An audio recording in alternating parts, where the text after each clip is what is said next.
with Jamie, Managing Director of SJ Solutions. Nima has been specialising in pharmacovigilance for 20 years and has headed up global pharmacovigilance and medical affairs before setting up SJ Solutions. SJ Solutions services span both consulting and contracting to provide solutions to drug safety, research and other affairs relating to the running of a business within the pharmaceuticals industry. Nima has helped companies in implementing new EU legislation and is currently studying for her MSc in epidemiology. Nima, over to you. Okay, thank you everybody and welcome to the webinar. So today we're going to talk about causality assessments. So looking at causality assessments, I mean they are an important tool in pharmacovigilance, and what you're really trying to do here is to assess how likely a drug is to have caused an event, and this can be at case level, so ICSR level, or it can be in the context of a signal and the signal assessment on a more holistic level. I think causality assessments are useful as well because whilst you are performing your assessment, you can look to see what further information is needed for that particular case. Also, with regards to individual case reporting and the regulatory requirements, we know that for clinical cases or solicited cases, you need to perform a causality assessment to ensure that you are reporting those cases that are related or considered related to taking the drug. Also, for your periodic reports, you want to focus on those where there is a suspected causal relationship, so important in that context, and then signal management overall. So when is causality assessed? Well, it depends very much on the company, kind of procedures and processes. Of course, the physician or the investigator will usually make a causality assessment. So in a post-marketing spontaneous setting, causality is assumed with regards to whoever's reporting that case or making that inquiry. You assume that there is a suspected causal relationship by the reporter. And if there's a clinical study, then the investigator would normally perform a causality assessment when they're sending in the information on that adverse event. Within the company, you often have causality assessments that are performed whilst the case is being entered or after the case has been entered initially onto the database, and when further information becomes available, because that could change your assessment depending on what information comes in.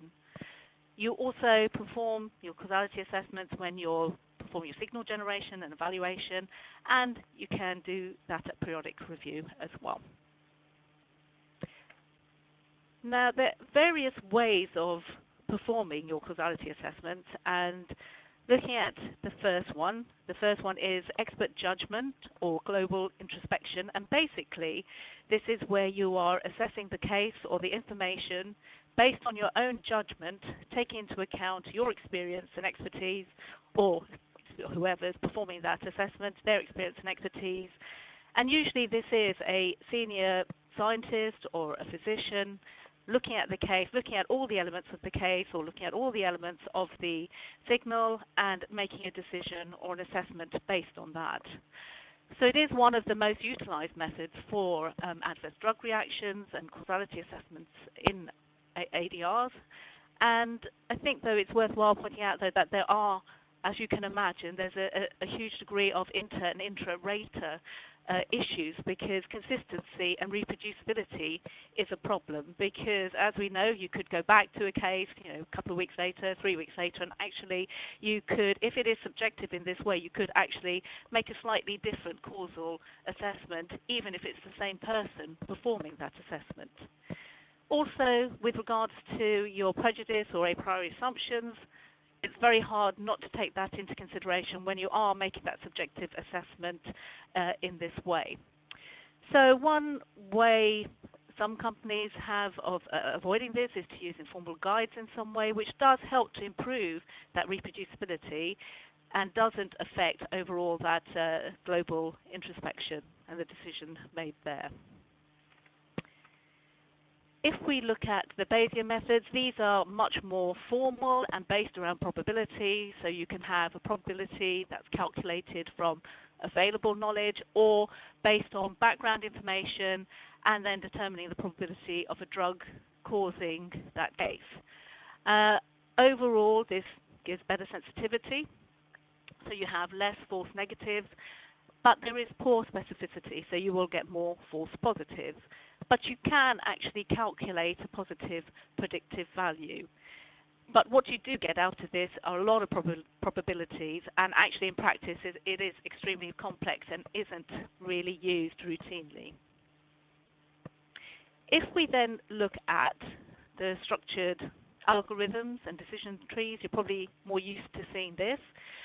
So here we have a set of queries that are used, questions. You fill out the questions based on the case or the area that you're looking at, and then you get a score, basically, based on that. And usually they're very simple to use, and they do reduce your inter and intra-rater kind of variability. So you get better consistency overall. There is, though, poor sensitivity. So here you're going to get more false negatives, but you have good specificity, so you'll get less false positives. Consistency can be a bit of an issue when you're looking at other variables that need to be considered. So, for example, with underlying disease or concomitant medication, sometimes the weighting isn't appropriate to that element, and so that can lead to inconsistent responses. And also there is variability with regards to the different algorithms. If you're using them on the same case, you can see that you do get slightly different causality assessments that do come out, which again shows a degree of inconsistency there as well. But they are usually very simple to use, and a lot of companies do use these types of decision trees.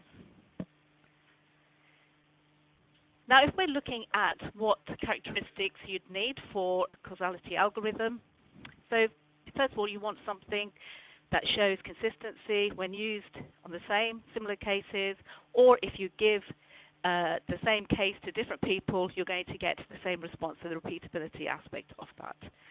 Also, you want to be able to show the rationale or how you've come to your decision and have that documented in some way, because it's you can then see exactly where that thought process came from. You need something that considers all of the relevant data elements, which we'll come on to in a minute. And as with the global introspection, you have the a priori assumption. You don't want that in a causality algorithm. You want to try and avoid that in any way. I think overall there are many tools, but there's no one tool that's been seen as the best, and I think you just have to understand the different tools and take into account really the pros and cons of each of those. So if we look at the common ones that are used, I've listed some of them here. So Naranja, I'm sure a lot of you have heard about. This is very simple, quite easy to complete, but it's not particularly great in the pediatric setting, so it's worthwhile remembering that. Then we have Karch and Lasagna, and here we have something that has higher sensitivity and specificity, but again here the probability scores are not exactly the same as the causality probabilities of the cases. With Kramer and Bradford, we have here algorithms that don't really have an advantage over the others, and Kramer is extremely complicated and very intricate, and with Bradford it doesn't take into account all the features that you need really to assess your reports. And then the last one that I've stated here is the World Health Organization criteria, and again I think you'd be used to seeing this certainly in the clinical trial setting. However, this does create some unpredictability with regards to the evaluation. Now, I haven't put the French imputability here, and this is used within France for French cases, and you will get a score at the end of the French health authority cases, and that is used obviously within France. So when you are looking at causality, or when you're assessing causality, there are lots of factors that you do need to consider, and I think you'll see that as we go through some of the different scales, the algorithms, that these are the things that are taken into account. So some of these, make absolute sense. It is meant to be common sense. If you look at your temporal relationship, of course there has to be a time element. You need to ensure that the event has actually occurred after taking the drug that you consider to be or maybe causally related. Also, if you look at your pharmacological plausibility, based on the knowledge of the drug, is the event, pharmacologically likely? You need to look at class effects because that will point you in the right direction. It will help you to understand maybe if you're seeing this with other classes, it may be something that you'd be likely to see with your drug. You need to understand the patient and who it is that's actually receiving the drug, looking at the underlying illness or concurrent conditions, because again, that will give you an idea of whether this is more likely to be related to something that the patient already has or related to the drug, and the same with other medications as well, and understanding what other medications the patient's on and how that affects the patient. Of course, you've got your D challenge, which is if you stop the drug, does the event improve? Does the patient get better? That's an implication then that the drug has something to do with the event. Re-challenge, if the event occurs once the drug's been given again, points towards the fact that that drug is more likely to be causally related to the event. And then dose relationship, if you have increasing doses, are you more likely to see the event? Again, a better feel that this is more likely to be related to the drug. And I think overall, we do look at the quality of information. We know from spontaneous reporting, sometimes the quality of the information that we receive is not great. And there can be, major gaps in the information that's received. You might have information on an underlying illness, but you may not have information on other areas. And that will also affect your decision. Now, if we look at formal causality assessments and what they can help with, so they can help with overall decreasing the inconsistency. Remember, with the global introspection, you've got that inter and intra-rater inconsistency. So it can help with that. It can help to give you an idea of the likelihood of the event being caused by the drug. So rather than saying just causally related, it gives you an idea how likely is it that the drug has caused that event. It can help in marking your ICSRs for periodic reporting, etc. And it can help overall, I think, from an educational perspective, because you understand then the things that you need to take into account when you are making that causality assessment for that drug and event. Importantly, though, it cannot give you a quantitative measurement of that likelihood. It doesn't look at validity. It can't tell you whether the case is valid or not. Can't prove that connection. That is something that has to be argued from a scientific perspective, and it can't actually quantify the contribution of the drug to that event. So overall, it says can't change uncertainty to certainty. So it can help you in your decision making, should be used as a tool for decision making, but it will not make that decision for you. So I wanted to touch on cases now, ICSRs. So here, when you have an adverse drug reaction as opposed to an adverse event, there's a suspected causal relationship. So there's a need then to look into this further, because there's a suspicion that your drug has caused the event, but how likely is it that your drug has caused the event? And that is what you're looking to do. Usually you don't have a lot of information. You don't have further conclusive information. Usually you won't have re-challenge information, so you can't see if the event has occurred again if you've given the drug. And of course, you're not going to be in a situation where you would actively re-challenge, because that would usually be unethical to do that.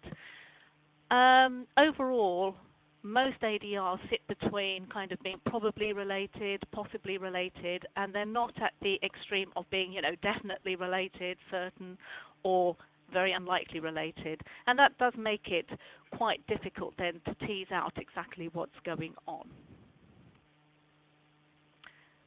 I just wanted to highlight here the different types of reactions that you can get. And I think it's worthwhile looking at that, because when you are looking at a case and you are assessing the causality of that case, you need to understand that there are different events that can occur, and you need to bear that in the back of your mind for when you're making that judgment call. You'll have your type A reactions which are common, usually predictable, usually mild with, they may have high morbidity, but they're low mortality overall. And usually you will see them in your clinical development program. So you're going to be probably more primed to picking these out and saying, yes, these are causally related. You're going to be able to probably assess these in a much easier way. But you do have type B reactions, which are your idiosyncratic reactions that aren't usually predictable, and they're usually rare, and you often see them in the post-marketing setting rather than in the clinical development program. So you do have to be, I think, heightened to those types of reactions and being able to perhaps pick those out when you are looking at your individual cases. And I think maybe that's where then an algorithm may not completely help you in that setting, whereas it will help you more in the type A setting. And the type B is probably where then you might have that global introspection. You look at a case and you think, actually, there's something not quite right here, and I need to look at this in a bit more detail. Or you'll see over time a few of these events coming through, and then you start to look at that. So I'm just going to touch on some of the algorithms here. So the World Health Organization definitions are listed here, and they go from certain to unlikely, and then you have your conditional and your unaccessible. So I've just put underneath kind of what you need to make that causality assessment. So if something is considered to be certainly related, a drug is certainly related to the event, there are various facets or elements that need to be taken into consideration. So here, obviously, you've got to have a plausible time relationship, and you cannot explain the event by concurrent disease or other drugs. There should be withdrawal information, it should be clinically plausible, and you should have definitive pharmacological reasons for saying that the drug could cause the event. And sometimes, if possible, you should have re-challenge data available if needed. So you can say, almost certain, yes, this is related to taking the drug. This event is related to taking the drug. Then you have probable, and here it's slightly different because you've got to have a reasonable time sequence, and it's unlikely to be attributed to a concurrent disease or drug.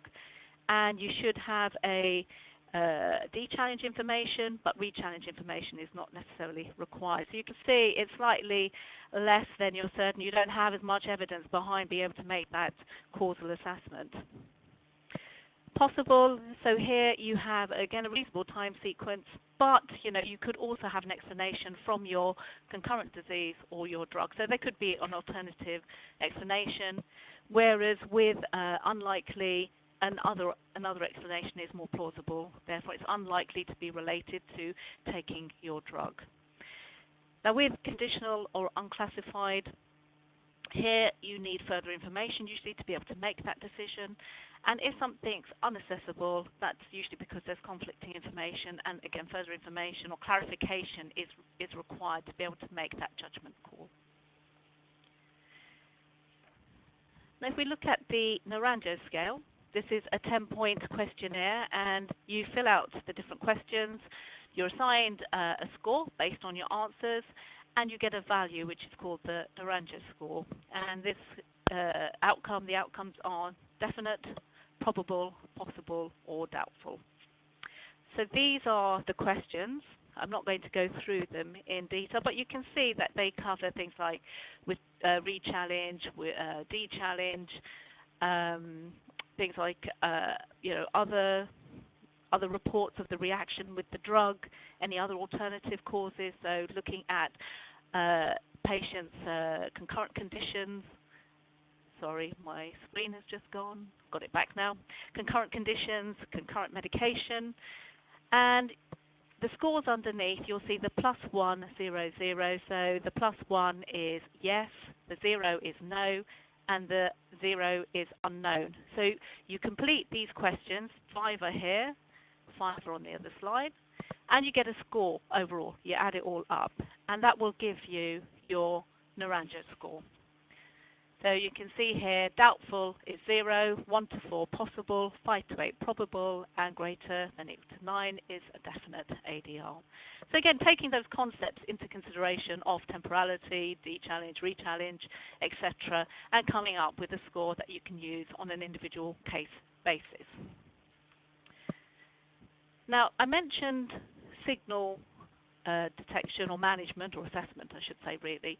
And I just wanted to touch on the Bradford Hill criteria because whilst those, the Naranjo and the World Health Organization scales are all probably more used from an individual case perspective, the Bradford Hill criteria is used in a holistic way when you're looking at an issue and a drug and you're performing that signal assessment to see whether your drug does cause that issue.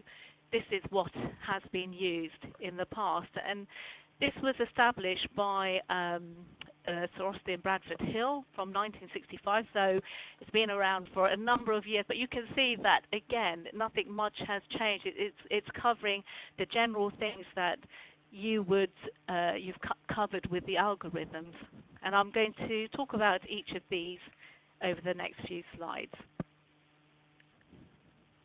So the first thing to look at here is your strength, and what you're looking at here is the effect size. So you're wanting to look at your odds ratio, your relative risk, basically how strong is that association of that issue with your drug or what you're looking at. If you have a very high odds ratio, it's much more likely to be causally related to the drug than it is to where you have a weaker association. But you should bear in mind that a small association doesn't mean that there isn't a causal effect, but a strong association just helps you point you in the right direction. Say, yeah, actually, the odds ratio is very high. It's much more likely to be a causal effect going on here. So one of the examples here is smoking and lung cancer. Obviously, the odds ratio is very high for that, but the odds ratio is much lower for the third generation oral contraceptive pill and the development of DVT. So it gives you an idea what you can look at. The stronger the association, more likely it is to be causally related.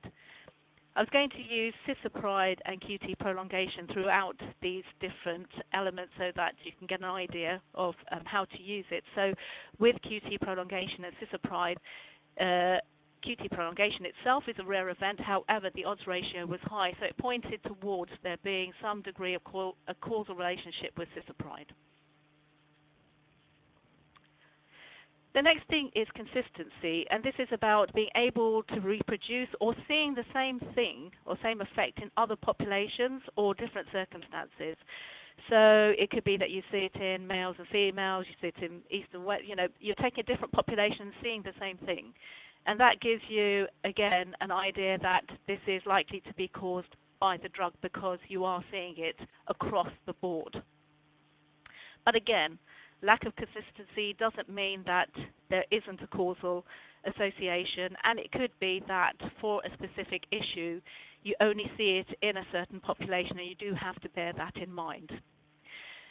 But again, if we look at cisapride and QT prolongation, there were a number of reports that came from different populations showing the same thing happening, which again pointed you towards that there is something that's going on with cisapride and QT prolongation from a causal perspective. Okay, specificity is the next thing here. So again, the more specific that association, then it's much more likely to be causally related. So again, I think the best way to explain this again is with cisapride and QT prolongation. So what you saw was QT prolongation. You didn't see a huge amount of different arrhythmias or cardiac events. You saw something very specific that was occurring with that drug. And therefore, it's much more likely to be related to that drug rather than to something else because it is so specific. Basically, it's the premise that a cause will lead to that single effect, not multiple effects, but it can be misleading occasionally. I think with all of these, there are going to be caveats to how you review and assess the different things that you're looking at.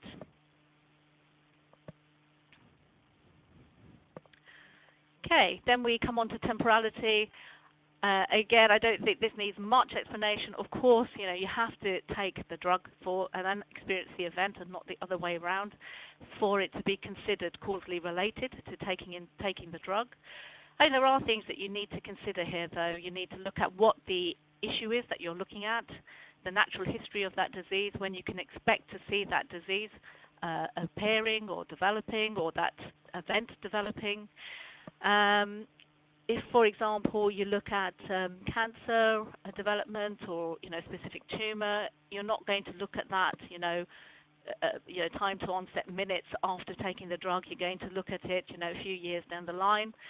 Whereas for an immune reaction, that could be minutes, days, months, depending on the type of immune reaction. So you do have to take into account what you're looking at, the issue that you're looking at, to review this and assess this aspect of a causal relationship. But the basic premise is you do have to take the drug before the event occurs. But you do have to look for as long as you need to down the line to be able to make that association. So a biological gradient is basically looking at a dose response in some way.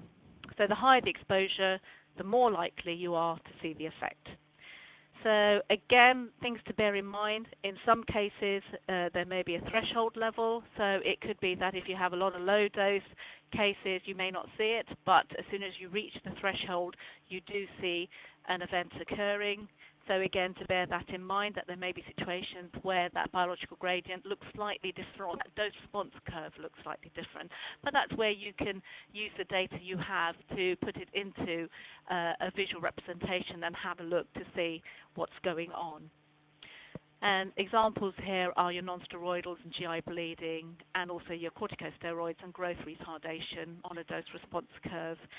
With cisapride, what they did see was that increasing the dose of cisapride, or if cisapride was used with interacting medications that increase the exposure of cisapride, then you would see an increased likelihood of QT prolongation occurring. So there was a dose response there. Right, the next thing is plausibility, and here you have to have a plausible mechanism for the event occurring. But, I mean, of course, science evolves the whole time, so there has to be the understanding there may be mechanisms that we don't quite know. We're limited by our current knowledge at present time. So you do have to bear that in mind when you're looking at plausibility. But if you do have a mechanism and it's quite clear, it makes it much easier. So there can be those where you know the mechanism, so non-steroidals. There can be those that are difficult, so aspirin array syndrome, where perhaps that mechanism isn't quite known, but then more information comes to light. And there could be some where further studies are needed, and that's probably where your important potential risks come from, where further information is needed to be able to make that causal association. With cisapride, they found that there was binding to the hERG potassium channel, and that obviously led to a plausible mechanism for the event of QT prolongation.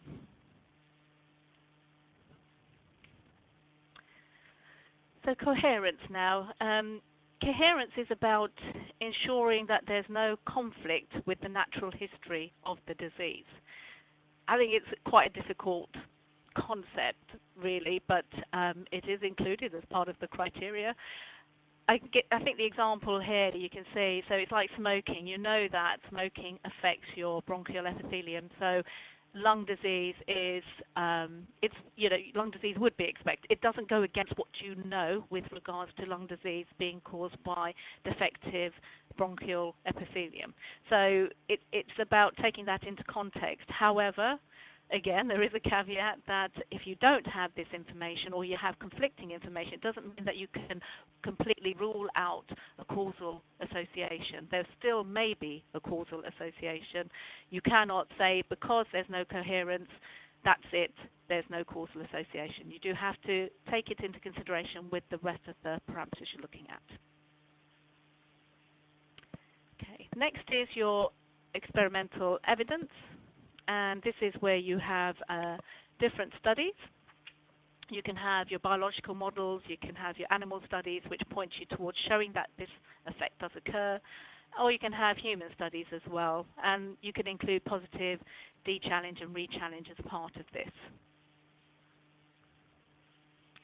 And then lastly, you have analogy. And this is where similar situations produce similar results. And I think they've written here that inventive scientists can find analogies everywhere. So I guess that if you look for it, you can always find something. However, it is about kind of your basic understanding and of what's happened previously and putting that into context of what you're seeing here. So with cisapride, I mean, other QTC, prolonging drugs also were found to bind to the hERG potassium channel. You know that's a mechanism. Therefore, if cisapride is binding to the hERG potassium channel, you have an analogous situation where it's going to be a drug that's more likely to cause QT prolongation. So I think all these elements of the Bradford-Hill criteria put together, you then use it to help you to come to a conclusion on how likely it is that the suspect drug has caused that issue or that event under review, and will help with your signal assessment and help to, I think, determine your decision overall and give you some evidence behind how you've made that decision that can be documented. So in conclusion, causality assessments are an important PV tool. We're given data, but we have to make these determinations on the data that we receive and look at whether or how likely the drug is to have caused an event. Global analysis probably used mainly with cases. Consistency can be an issue, so we have a number of scales that have been developed, of which the World Health Organization and Naranjo ones are used mainly for ICSRs. And then we have the Bradford-Hill for signal assessments. I think there isn't a gold standard, and you do have to understand the different algorithms or scales that you're using, and you always have to use your own scientific understanding and common sense. So I'm going to stop there. Are there any questions?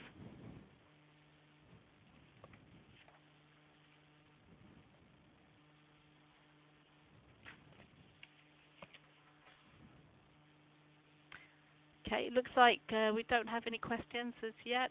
I will stop there. The recording will be available should you need to go back to it, but hopefully it's given you a flavour of causality assessments and the different algorithms and how we come about our decisions. Thank you.